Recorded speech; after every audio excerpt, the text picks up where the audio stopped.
मंच पे विराजमान हनुमान जी, बलवान आर्य जी, नरेश मुखरवाल जी, हमारे नवीन भाई साहब, हमारे सुरेश कौशिक जी, प्रोफेसर मैम चंद्रलेखा जी, मैम शर्मिला जी, फोगाट साहब, भाई हमारे सुरेंद्र आर्य जी, भाई योगेंद्र जी, और जहां तक हमारे कैंप के साथी बैठे, आप सबको मेरा बहुत बहुत धन्यवाद कि आपने इस अवसर पर मेरे को यहां पर बुलाया। हालांकि मैं आया नहीं था, मेरे को मेरे पिताजी की जगह पे अपने देसी भाषा में कहें तो रिस्पॉन्सिबिलिटी आ गई, बेटा तेरे को जरूर जाना है क्योंकि कोई आगे कोई कार्यक्रम आगे। पर बड़ी खुशी की बात है कि मेरे को एक ऐसा अवसर प्रदान हुआ। मेरे से पहले कई सारे व्यक्तियों ने आप सबको आज हरियाणा दिवस की शुभकामनाएं दी हैं।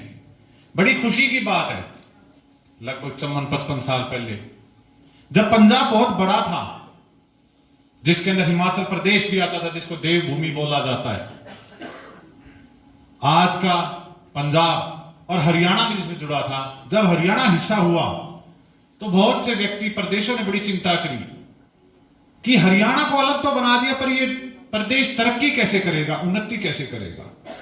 क्योंकि अगर हमारे प्रदेश की बात करें तो यहां पे पानी की भी कमी है, बिजली की भी कमी थी पहले वर्षों में। रोड सड़कें देखे तो ज्यादा बनी हुई नहीं थी, बड़ा पिछड़ा हुआ समाज का माना जाता था, थोड़ी तरक्की कम थी। देवभूमि को तो हमेशा देवों की भूमि माना गया है, बड़ी तरक्की थी, वहां पे फल फ्रूट बहुत उगते थे। पंजाब में पानियों का है, अन्नदाता माना जाता था। हरियाणा प्रदेश के बारे में बड़े चिंतित थे, पर आज बड़े सौभाग्य की बात है कि आज ये वही प्रदेश है जिसके अंदर सबसे ज्यादा इस देश की आन बान रक्षा करने के लिए अगर जो फौजी है वो इसी प्रदेश का है। जहां पे पंजाब को अन्नदाता माना जाता था, आज उसके मुकाबले कंधे से कंधा मिलाकर क्या उसे बढ़कर भी हरियाणा इस देश का पालन पोषण करता है। अगर आज के पंजाब से बात करी जाए तो जहां पे प्रदेश के अंदर भ्रूण हत्या का आरोप लगाया गया, आज उसी प्रदेश की बेटियां इस देश के अंदर यूपीएससी के अंदर अव्वल स्थान पर आकर ग्रहण करती हैं और आईएएस बनती हैं। तो सबसे पहले आप सबको ऐसे प्रदेश के अंदर जन्म लेने के लिए बहुत बहुत आप सबको धन्यवाद और शुक्रिया अदा करना चाहिए उस ऊपर वाले का कि आप आज ठोक कर, सीना ठोक कर पूरी दुनिया में कह सकते हो कि हम हरियाणा के वासी हैं। जहां खेलों में हो, चाहे पढ़ाई में हो, चाहे खेती बाड़ी में हो, आज हम सबसे ऊपर हैं। मेरे से पहले जितने सारे वक्ता थे, बहुत अच्छी अच्छी बातें उन्होंने आप सबके समक्ष रखी। किसी ने वेदों का ज्ञान के बारे में बताया, तो भाई नवीन जैसे ने हम सबको सुभाष चंद्र बोस जी की याद दिलाई, तो वहीं सुरेश कुमार जी ने हमें आपस के अंदर कई बार मतभेद ना हो की बातों को ज्ञान दिया। मैं भाई नवीन को एक बात कहना चाहता हूं, भाई आपने सुभाष चंद्र बोस जी के लिए तो हाथ किया, लेकिन साथ के साथ आप ही की बातों को रखते हुए मैं कहना चाहता हूं कि 23 साल का लड़का जो इस देश के लिए आजादी के लिए शहीद हुआ, आज उसी कारण हमारे देश के 18 साल के बच्चे नौजवान इस देश की आन बान के लिए फौज में जाते हैं। तो प्रतिमा उस व्यक्ति की भी वहां लगे जिसको देख के हमारे नौजवान व्यक्ति बच्चे तैयार होते हैं फौज के लिए। जिस प्रकार हमारे सुरेश जी ने एक बातें कही कि कई बार मतभेदों के अंदर छोटी छोटी बातों में हम एक दूसरे से रूसारूसी कर लेते हैं, उसका जीवन में क्या फायदा। एक छोटी सी बात मेरे को याद आती है, जब चंद्रशेखर आजाद जी ने कोकरी रेल वाला जो हाथ सिस्टम हुआ, उनके पास जब पैसे आए, उस समय उनके माता पिता की तबीयत बहुत खराब थी।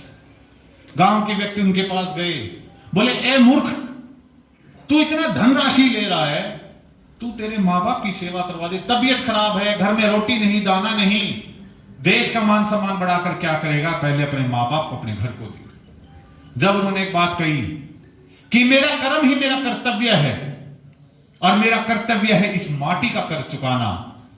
मैं इस धरती पे जन्मा मेरे माँ बाप के आशीर्वाद से, लेकिन मेरा फर्ज है इस माटी का कर्ज चुकाना। अगर मेरे माँ बाप अगर गांव में भूखे बैठे हैं तो उन गांव वालों का देखना है कि आज उनकी माटी का बेटा अगर देश का कर्तव्य निभा रहा है, तो क्या मेरे गांव वाले उसी बेटे के माँ बाप का सहारा बनकर उस परिवार की रक्षा करते हैं? नहीं। हमारे अंदर घरों के अंदर कई बार छोटी छोटी बातों में मतभेद ना हो जाती है, साथ वाले घर में तरक्की हो जाए तो हम ईर्ष्या कर बैठे हैं। हमें ऐसी सोच नहीं चाहिए। आज आप यहां रक्तदान कर रहे हैं, क्या हम जानते हैं हमारा रक्त की एक एक बूंद किस व्यक्ति, किस जाति, किस धर्म के आदमी को जा रही है? हम कोई बता सकता है? कोई नहीं बता सकता। पुराने जमाने के अंदर, ज्यादा पीछे नहीं, लगभग 40-50 वर्ष पीछे की बात करूंगा, मैं मेरे पिताजी से पूछता था कि जब आप गांव में रहते थे क्या हालात थे, क्या थे? बोला बेटा हम गांव में रहा करते थे, एक दूसरे के घर में खाते थे, पड़ोस के क्या 3 घर छोड़ के 4 गली छोड़ के भी किसी के घर के आंगन से जाते थे तो क्या कहता, डट भाई वल्ला का छोरा आजा दूध पी ले, कड़ा मत, तू आजा भाई बोलिया का छोरा रोटी खा ले, घर में रोटी बनी है। बोला कोई भी बड़ा बुजुर्ग गांव का अगर कोई गलती करता था तो समाज का हर व्यक्ति का कर्तव्य होता था उसको सुधारने का, 2 थप्पड़ भी लगा देता था, डांट फटकार भी कर देता था। पर आज के समय हमने ऐसा समाज बना लिया कि घर के बच्चे को